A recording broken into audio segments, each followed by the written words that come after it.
Hi everyone, welcome. Happy to be live again. I am joined here today by Punam Chopra. She is the founder of Spicebox Organics. Welcome, Punam. Thank you. So today is the 5th episode of Misplaced, and for those of you that haven't joined us before, as a reminder, Misplaced is a series on the food systems, its misplacements and problems. And we feature people like Punam to talk to us about the solutions to problems. And so before I pass it on to you, Punam, I'll just steal the screen a little bit longer to let our fans know about you. So Punam actually has a very interesting and international experience. She has been first in the health and fitness industry, where she started 20 years ago. She's done plenty of things like teaching aerobics and teaching yoga, and in plenty of places like New York City. She has also run a women's health center in India, and she has worked in sports management in Canada. So in 2006, Punam became a holistic health counselor, certified holistic health counselor. And this has really kind of like shaped her approach to diet and nutrition, where she looks at it as a whole health kind of issue, right? So it's her philosophy of nutrition. And this is also what inspired her to found Spicebox Organics.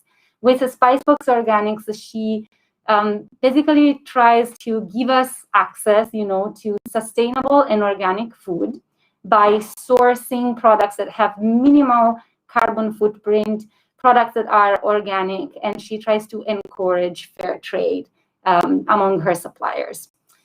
So without further ado, I'm going to pass it on to Punam to talk to you about making space for conscious food choices.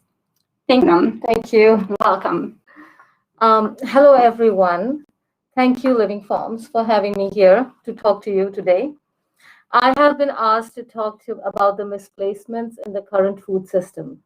According to me, I see three key issues that are misplaced in the current food system. These are as follows. Number one, health. Number two, environmental. And number three is humanitarian. So I'm going to talk further about these three issues. So in health, I'm going to just take it over to the next slide. So we have health, environmental, and humanitarian here. In health, our well-being largely depends on our diet. And over the past 5 decades, this diet has been corrupted by poor information and education, polluted production, and excessive consumption of highly processed food. In environmental, the current production systems consumes vast amounts of limited environmental resources without delivering adequate health benefits. And in the third, humanitarian. Current production of meat and dairy treat animals as a commodity, not as living beings that can feel pain, sadness, and fear. We keep farmed animals in conditions that defy all limits of cruelty and suffering.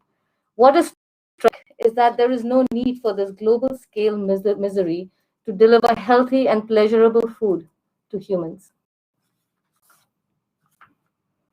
So let's go into health.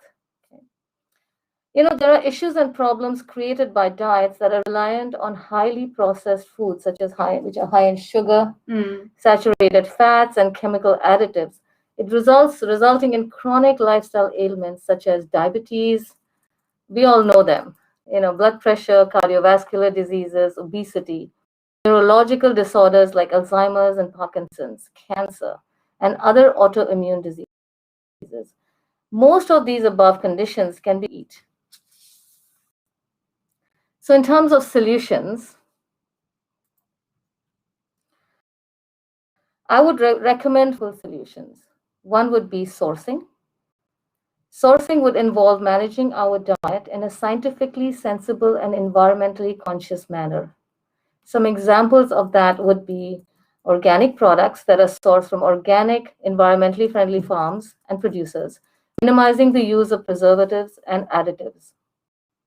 Customization is the second recommendation. would be offering a wide spectrum of products to cater to many different dietary needs, such as plant-based protein, gluten-free, low-carb, vegan, keto, and macrobiotics. All of these are supported by high-quality, organic, healthy, and wholesome ingredients. So customization is key today because many people have different dietary needs and they want to have a choice of a variety. The third would be nutrition. Nutrition goes beyond the basic food groups of protein, carbs, and fats. We also have other supplements like herbs and spices, adaptogens that help fight disease and slow aging. There's fresh organic fruits and vegetables, locally sourced, which can help defend against chronic ailments. And then a wide range of basic food that nourish and build the body and improve mental health, improve mental health as well. And in the fourth solution, in addition to being healthy, we need to think about taste. Food should be tasty and wholesome and easy to prepare in order to have a smooth transition to lifestyle. The simpler, the better. So there are many ways. There's workshops and cooking demos.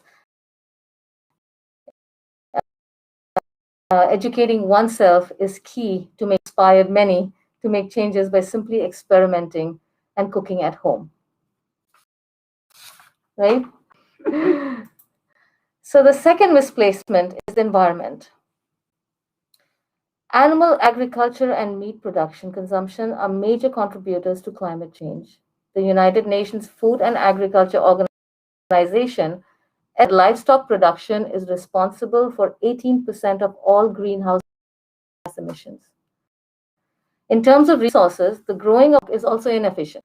It takes around 5 to 7 kgs of grain to produce 1 kg of beef. Bear in mind that each kilogram also takes considerable energy and water to produce, process, and transport.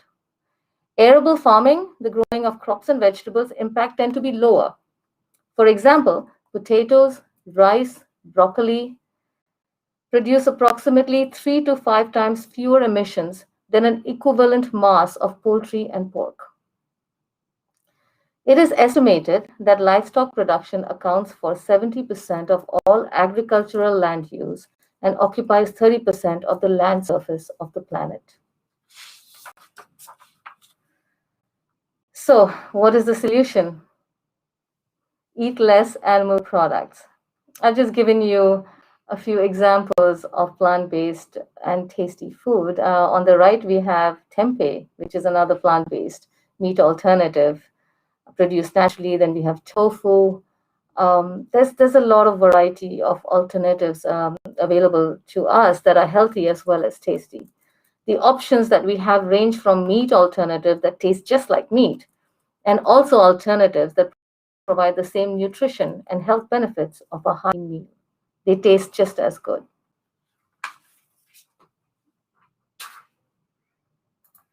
So, the third misplacement, humanitarian.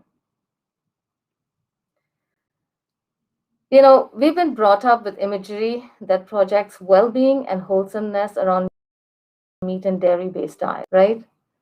This is something we've all been brought up with. Children drink glasses of milk and families gathered around platters of hearty meats. The problem is that this is based on a food chain steeped in cruelty and misery. Billions of animals kept in horrifying, cruel conditions until they are finally killed and packaged products that arrive on the consumer's table. All this is hidden in darkness.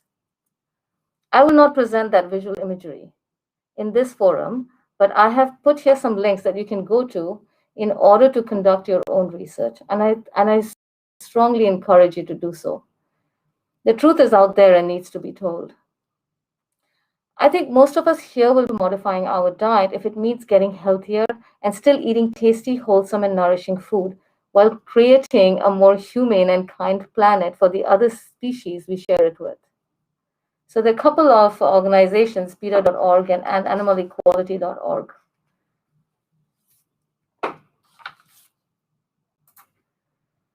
So, as a solution, I would urge you to educate yourself, question, and research.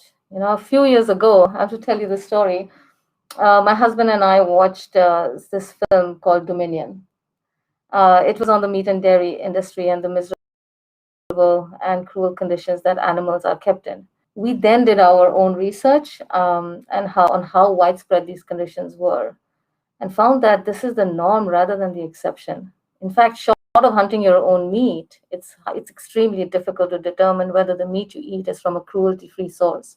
It's almost certain it's not. At that point, we gave up eating meat. While it was primarily a humanitarian decision, we were pleasantly surprised as to how beneficial it was for our health.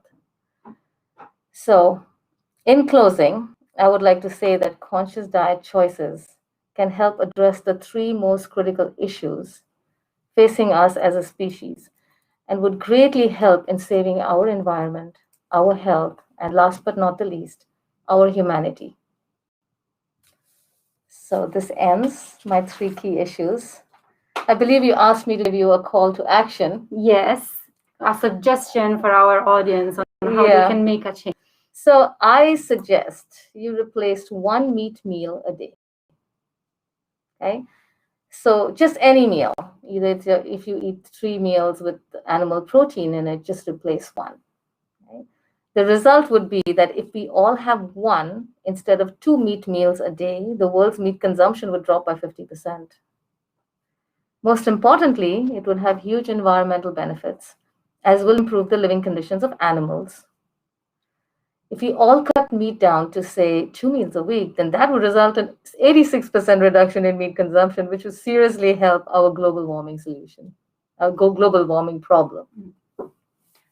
Fantastic. What do you Thank you think? so much. I think that it doesn't sound too difficult at all to make this change. So much for your presentation. And I think we can, move on to just and hearing a little bit more about your thoughts. Sure. Also, I know that it's very difficult to present, especially we want to be environmentally friendly. We use the fabric mask, so you can feel free to remove that if that makes you more comfortable. Maybe for a bit. Yeah, so that our audience can also see you, and we'll have one of us at least keep the mask on at all times, folks, during these times. Thank you so much, Punam. I think thank you for having me here. We're so glad. Really, and I just want to share, like, we are lucky enough to be in Hong Kong, where Punam has her shop, of course, and into your store multiple times. And Which one? The one in Kennedy Town, because I used to live there. I miss that area. It's a very, very nice area. And like see a reflection of all the things you're talking about right now in just how, in the layout even of your store. So the customization, for example, I used to see Spicebox Organics and think, God, this must be like all vegan, like maybe there's not enough for everyone. But actually, Punam really has a lot of choices for different diets. So I can go with any friend that has like any issue, whether it's like gluten intolerance or whether they have a preference for keto, for example. So it's absolutely great. And also, I think the conversation around how we grew up used to thinking that this animal product is so necessary in our diet, right? I can also kind of like identify with that when I come from Italy. We love our cheese, we love our milk, we love our cold cuts. It's part of the culture, right? And I just remember like growing up how my mom used to say my brother needs a lot of milk because he has to grow tall and strong, and we used to drink like liters and liters of milk. And now I've been years without it. Okay, but enough of me talking, because there are like some questions that I want to ask you that I think our audience will really love to hear about. And by the way, guys, I do encourage you to drop your questions in the chat, because we are going to address them at the end of this episode. So please feel free to ask Punam, and we'll see if we'll have the time. Thank you for that. And so, okay, question number one, because you're a health and nutrition professional to begin with, which is amazing. So I guess the question starts from, I find it very difficult to figure out what's healthy and what it's not. It feels like it changes all the time, right? So we talk, for example, about whether carbs are good or bad and how much carbs you should have every day, how much meat, and we had that conversation, whether we should go keto or vegan, etc. So I guess my question for you is, as individuals, right, on our day-to-day basis, how do we go about choosing what is healthy for us? This is an essential question. How do we know what is healthy for us? What are your like kind of bullet points that you would recommend to people to consider? Well, there are a lot of there's a lot out there. There are a lot of different diets out there. But I think the trend is towards a more flexible approach with a balance of different diets. Education is key. You need to research it yourself if you can. People are very, very conscious today, though, of sustainability. Yeah. And they want to adapt to suit the current climate and the environment. So the keto diet, I think it's a great diet. It has the ability to drop massive amounts of weight in a relatively short period of time. We cater to it at Spicebox Organics. But it has a calculated and a strict approach. So I strongly recommend, if you want to follow a keto diet, you go to a keto diet specialist who would help you on that journey. I don't see it as a great long-term solution, but I may not be highly educated maybe in that. But it's a great way to drop weight and to find a healthy balance, right?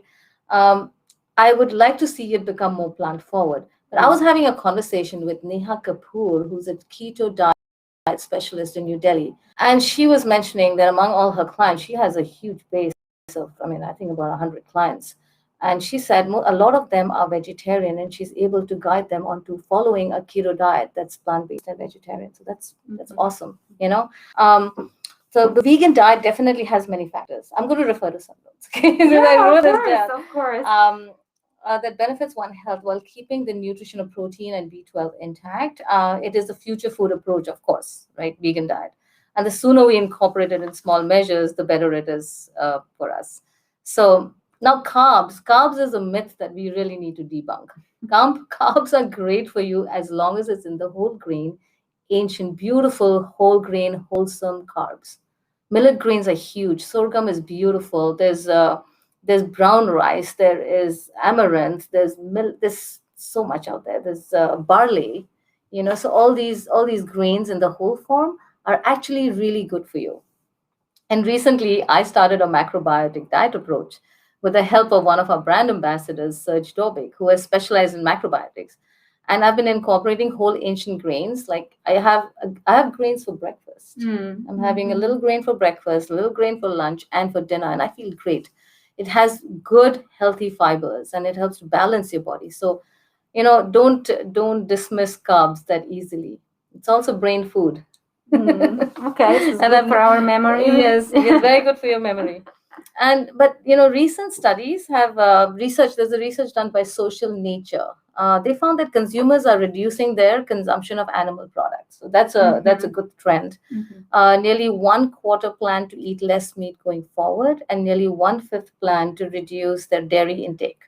So there are 3/4 of consumers are currently buying plant-based substitutes, like most commonly milk, beef, and chicken alternatives, and such products appeal across the dietary spectrum to reach the mainstream.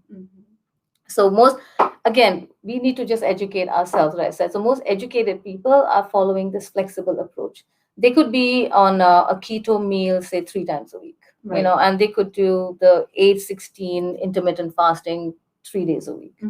And then one day would be, let me just have fun, and treat myself. Yeah, a friend of mine who was over for brunch was telling me that. She said, I do 16-8 2 to 3 days a week. Then I do 1,400 calories for 2 days, and I eat whatever I want. On Sundays I have fun, and then on Saturday she has fun, and so this is the way they balance it out. So you enjoy yourself and try different diets. Yeah. Yes. Yeah, absolutely. It seems to work for her. I'd say I agree. I think one of the problems with diets is that it's hard to stick to them, right? Yeah. So if you add that variability in it, that change, then it becomes less boring, and you probably can maintain those healthy habits for longer. Yes, but diet, I mean, everybody is on a diet. Yeah. The word dieting Mm. is actually kind of redundant because we all are on some diet or the other, Mm. right? It's Yeah. called, what diet are you on this time? I'm adding a lot of grains to my diet. Mhm. So a diet is a diet you follow. Mhm. The healthier it is, the better for you. Of course, Yes. and for the environment, by the Yes. way. Turns out that the two things go hand in hand together as well. Yes. Right. So, I started my journey in nutrition when I didn't even go and study it in a Mhm. deeper way. I started by reading labels. So I Right. strongly suggest you read labels. There's so much stuff in that, that you can find out. If I didn't understand it, I would not buy it. And there's a lot of little hidden things. There's preservatives everywhere. If you see something with preservatives in it, especially class 1, class 2, class 3, all these numbers, I would avoid.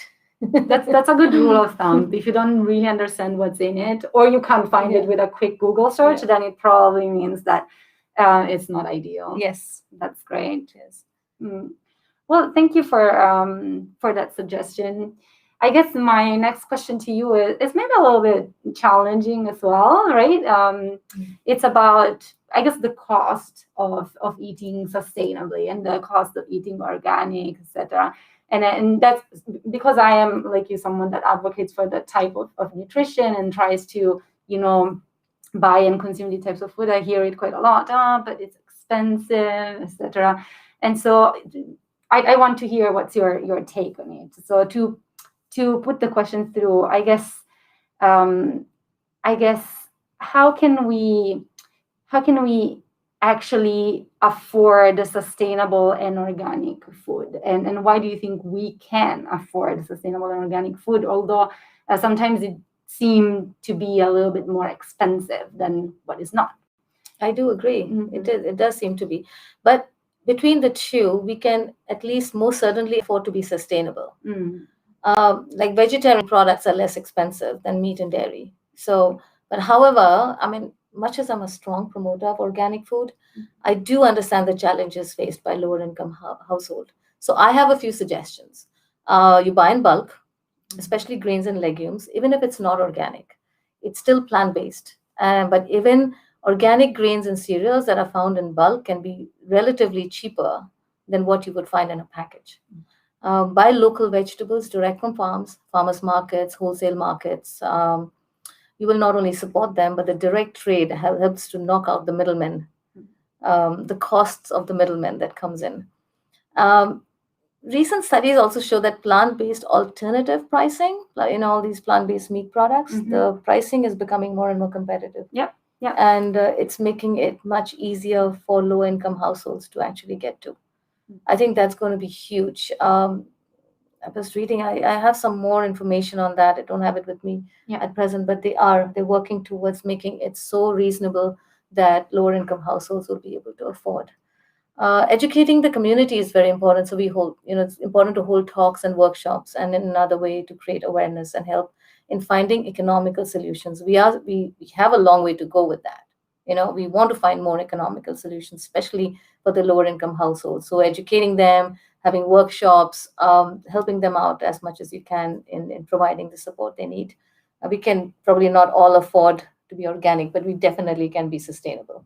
Agreed. Right? Yeah. Agreed. Absolutely. Yeah. And I think what you were mentioning about meat alternatives, plant-based meat alternatives becoming more affordable, we, at least here in Hong Kong, we can definitely already see it, right? So Yeah. in chains like a 7-Eleven, you can now find Omnipork products that have, the meal has prices that are really comparable to all the others. Yes. They're not priced higher.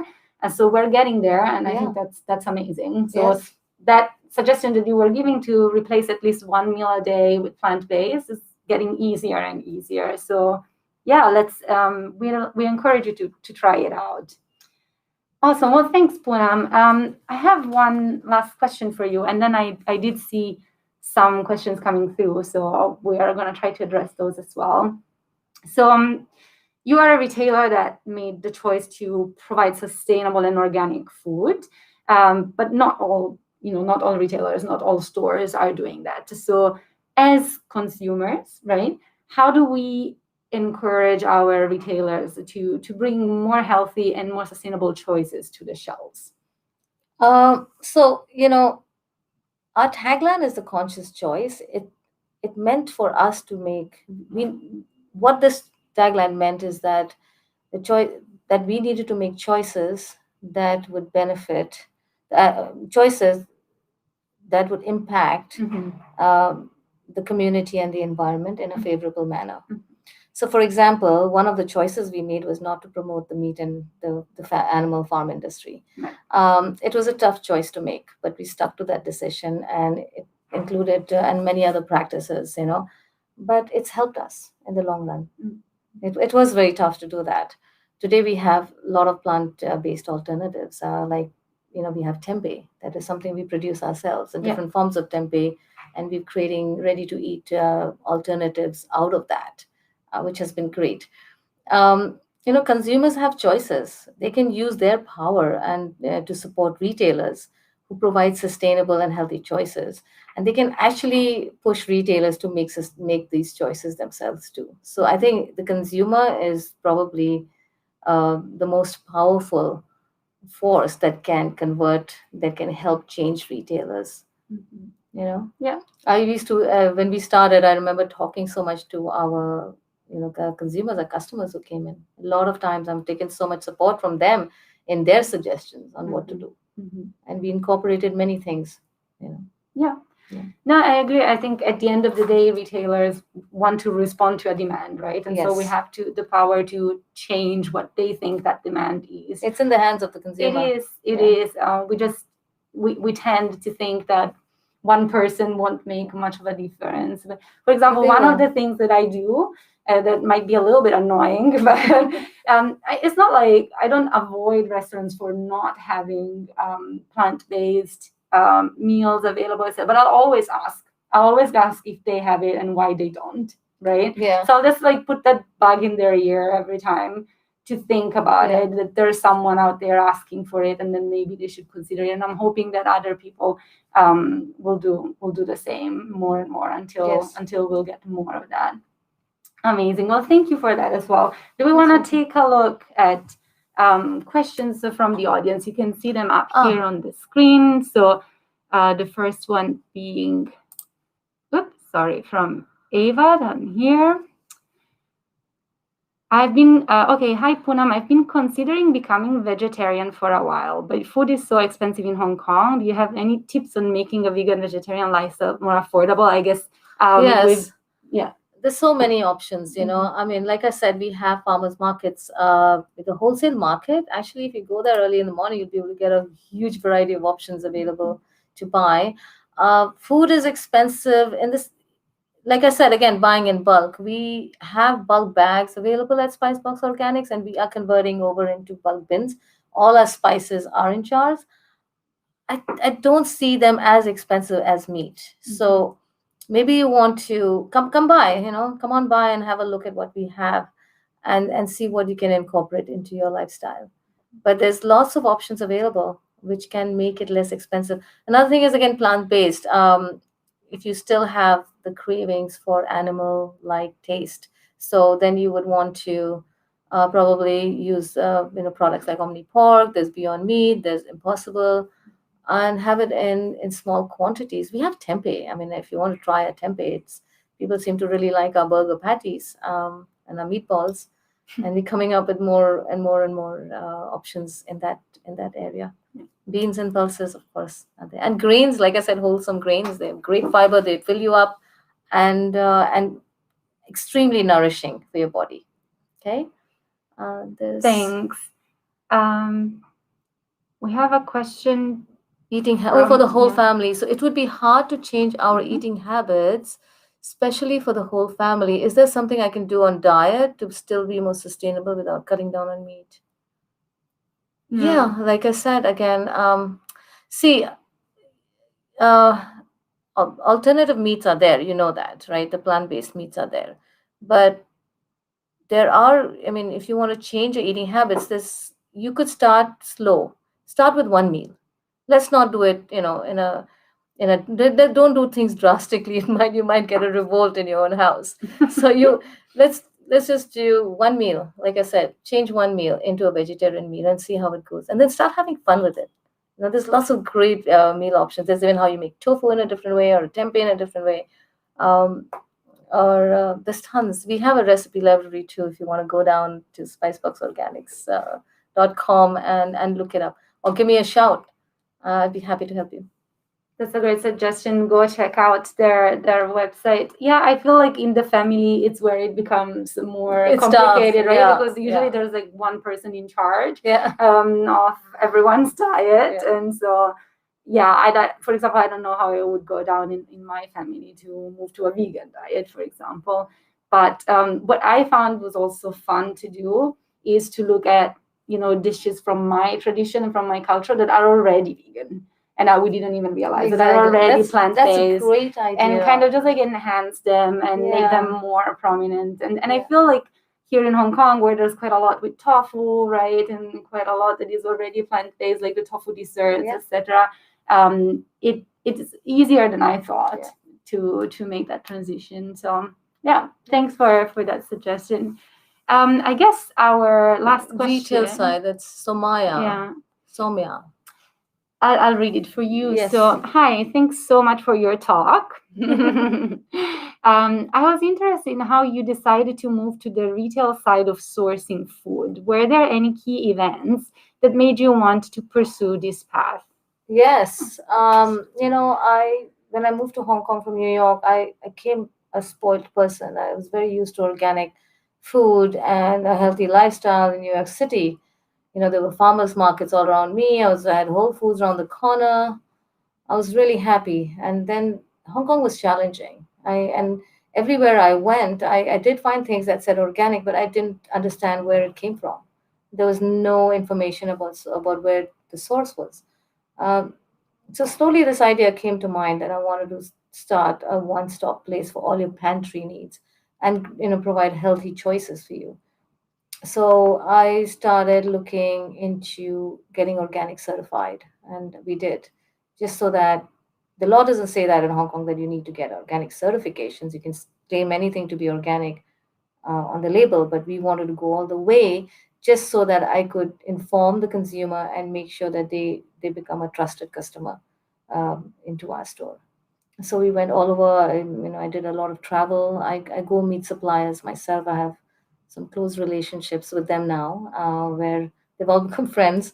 We want to work with like-minded people who also have the same format as you, the same thought process, working with small farmers, trying to improve there. So if it can go all the way. So we want to be conscious about who we buy from.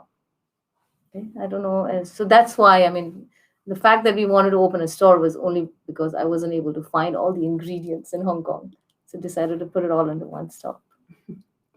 Fantastic. Thank you for that answer, Punam. So I think we are kind of actually already a little bit over time, and I didn't even realize, which means it was really fun. So this has been fun. Thank you. I'm glad. It was fun for us as well. Thanks for joining us, Punam. And before we say goodbye to everyone, I just want to remind our audience in Hong Kong, especially, that this episode is actually sponsored by the Hive Hong Kong. We were supposed to be at the venue, but because of the situation in Hong Kong these days, it was not possible. But you guys can still participate in the chance to win a free day pass for any Hive Hong Kong. So please do fill out our feedback form to participate.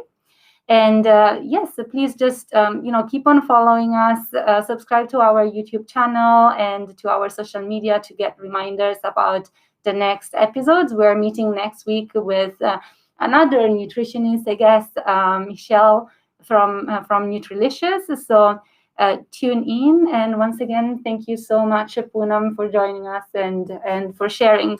Absolutely. Thanks. Thanks. Take care. Bye, everyone. Bye, Take everyone. care. Thank you.